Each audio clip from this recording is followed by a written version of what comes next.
How do you invent something cool? That's the challenge for a Japanese company called Takara. While its Tokyo headquarters might look like any other business, the inside is the perfect habitat for nutty professors. Geeks with gizmos. You know, the inventor type. It's got to make you wonder, does chaos foster creativity? It would not be fun to be the janitor here. Takara started out as a toy company, and it still produces one of the hottest toys for boys ever, the Transformer. The key to its success isn't invention, it's constant reinvention. This is the car that I have. Oh, yeah? Yeah, Oh. WRX. Yes. Yeah. A wagon. Oh. honto. Wow, that's a coincidence. But can your car do this? You should make the wagon version of this Transformer.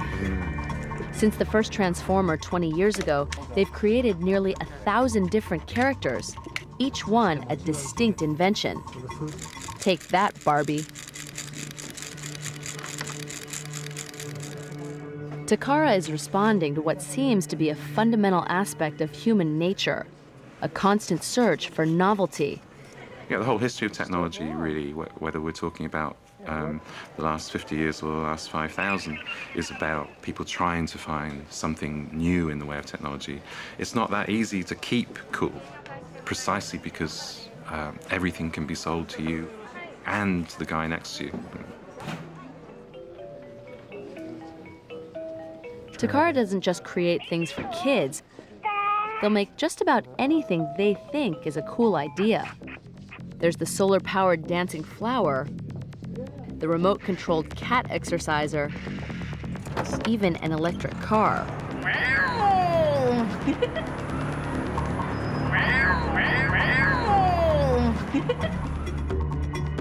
Takara president Keita Sato considers innovation a group effort.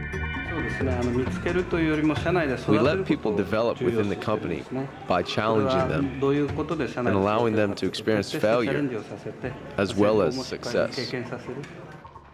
Last year, Takara released around 2,400 different products. Mr. Sato estimates that only 1 in 100 becomes a hit. Cool isn't in and of itself in the products. The cool is in what you do with them when you got them. If anything can be cool if it's just new, but there's got to be some relation to it that we have that no one else has, or that we're doing something with something that no one else is doing.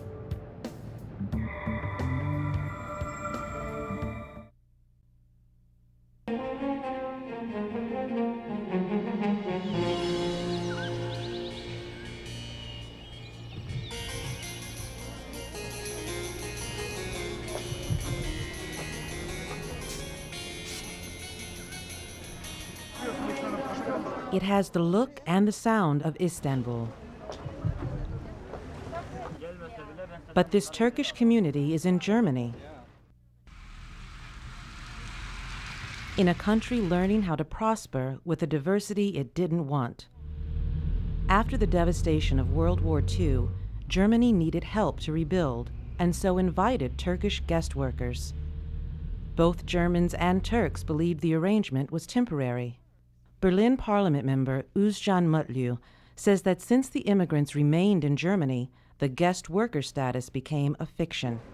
A third generation of German Turks is now being born, but many Germans still think of them as foreigners. This is one reason why these people kept their ties to the home country and why they still identify themselves as Turks. Turkish fears grew when the Berlin Wall fell, and the government focused on reunification rather than minorities. So Turks say the wall came down, but it came down on the heads of the Turks. Turks like to say that the Germans sent for workers but got human beings. And the human beings became a vibrant community, 200,000 in Berlin, 2 million in all of Germany. The cultural border between ethnic Turks and Germans has grown more distinct, but both groups are trying to bridge it. I believe that if we give young children the opportunity to know something about the other culture, if they have an exchange in a very early age, we won't have skinheads and matzahs, and we won't have sleepers, young Muslim fundamentalistic believers which would take Kalashnikov and go into the streets. This is a pioneering public school called Rixdorfer. Students from both cultures are taught side by side in both languages. The costs are higher than average, but so is the success. If you put money in the small kids, in the younger kids, you don't have much problems when they are older. Marion Burning hopes that what she sees here is the shape of the future. And they don't see the difference between the Turkish and the German. And so they have no problems with foreigners. They are not foreigners, they are kids.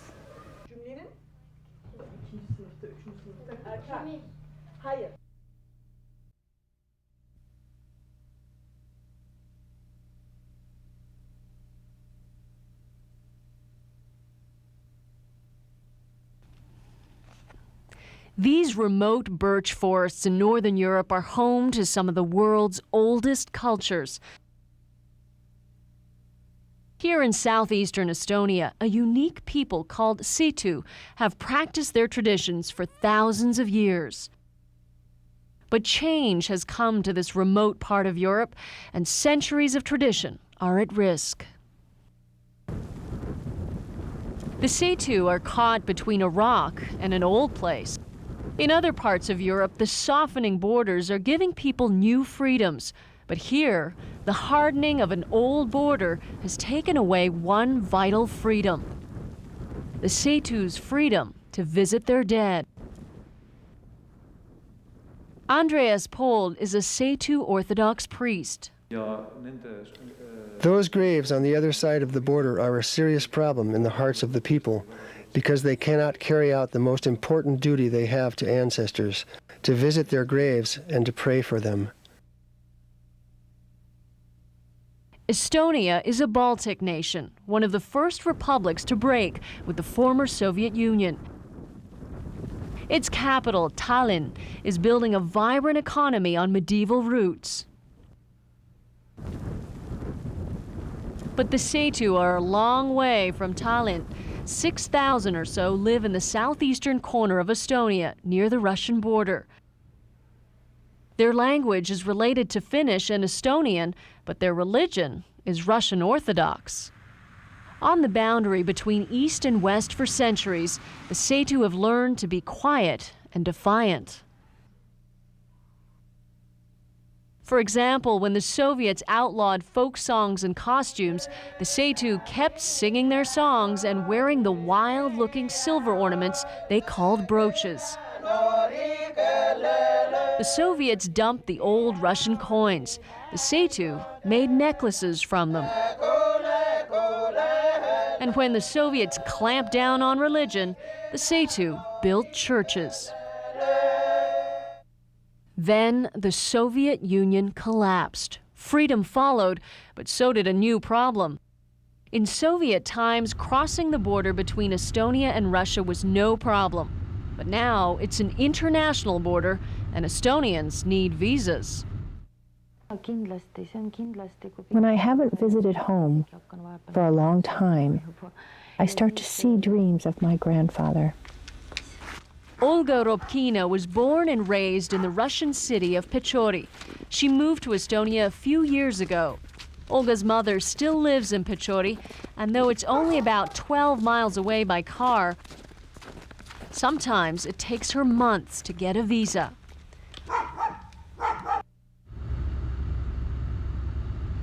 On the other side of the border, her mother Zinaida religiously visits the traditional graveyard. This is where the hearts of the Setu are drawn. These are the graves of Olga's grandparents. And this is the grave of Olga's father, who died when she was 7. Pechori is bleak, but the Setu are drawn here, not just to the graveyard, but to this Orthodox monastery. But because it's so difficult for them to get here, the culture itself is threatened. Back in Estonia, Mare Piho, a Setu author and museum curator, is worried that this border problem is critical. I think that the Setu culture is in a crisis. But the people are strong and have always survived other crises. Some Setu simply avoid the border stations and sneak through the familiar forests to visit their ancestors. This persistence is what preserves the Setu. In the ancient timelessness of the Estonian countryside, the Setu are peacefully but defiantly holding on to the things that give them joy.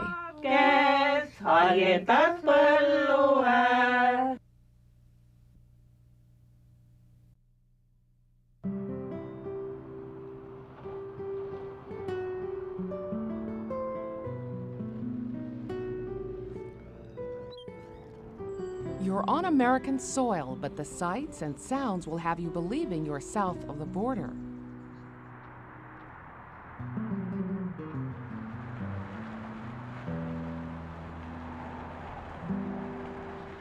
Sandwiched between Phoenix and Tempe, Arizona, there is a wisp of a town called Guadalupe. Only 1 square mile in size, this former village is home to nearly 6,000 people. I love Guadalupe because of its diversity. It's a place when you come in that you find people that are different than any other person that you find in the city. The Yaqui Indians of Mexico settled Guadalupe more than 100 years ago.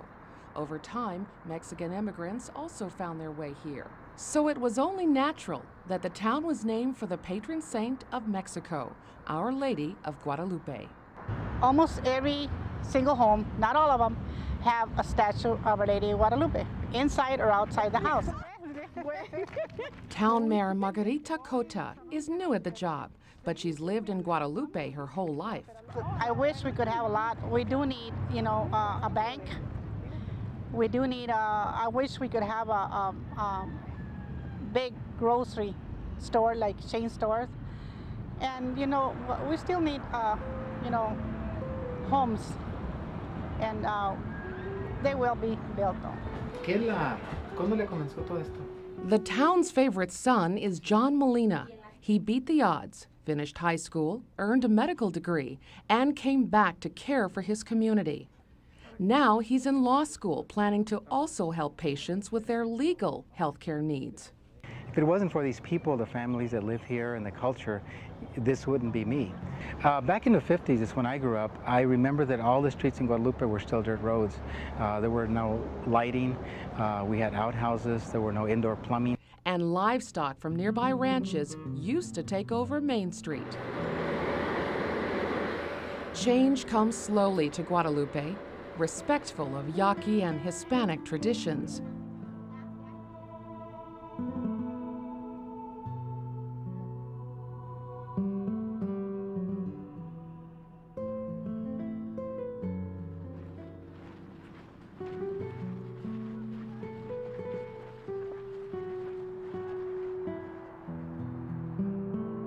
Our Lady of Guadalupe Church stands only a few feet from a Yaqui temple. Their worshipers share much in common, but honor their differences.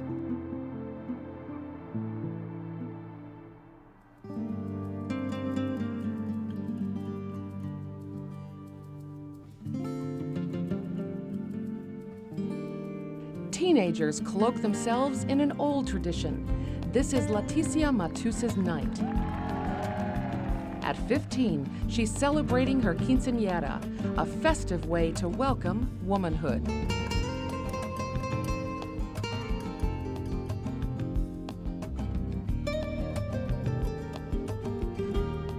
The cities of Tempe and Phoenix just press up against us. So the question is are we going to survive in our culture? And I believe that the answer is yes, because a lot of our young folks that are coming out of Guadalupe now have learned to adapt themselves to two worlds. Guadalupe is a great American neighborhood because people believe in their culture.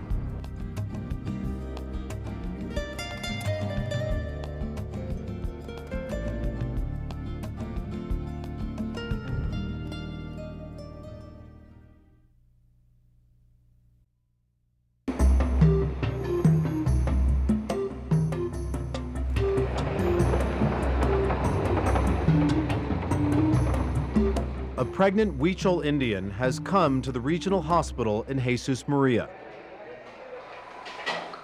Here, in a wing devoted to traditional medicine, a midwife massages her painful stomach. The baby is in breech. The curandero, the native healer, consults with the hospital's chief of staff. Together, they make a decision. The woman is taken to the other side of the hospital for an ultrasound image in the modern medicine wing. The procedure will make sure she and her baby are okay. One woman, two different treatments. With the exception of this very different hospital, founded in 1998, little has changed in Jesus Maria for centuries. Deep in the Sierra Madre Mountains, Jesus Maria is the home of Huichol and Cora Indian groups. People who believe their river, their land, and the sun are sacred. The hospital links Jesus Maria's cultural traditions with the latest in medical science. A physician checks out a man with chest pains and refers him to the curandero. The curandero recommends the man go outside to the hospital's herbal sweat lodge, which benefits a variety of ailments. When it comes to treating patients, there is remarkable tolerance and understanding between the curanderos and physicians. The white robes, as doctors here are known, take great care to respect traditional approaches while practicing modern methods. Traditional medicine must complement itself with the resources contained in modern medicine, and Western medicine must complement itself with that holistic vision contained in traditional medicine. Don Fernando, the curandero of the hospital, presides over what is called a cleansing ritual.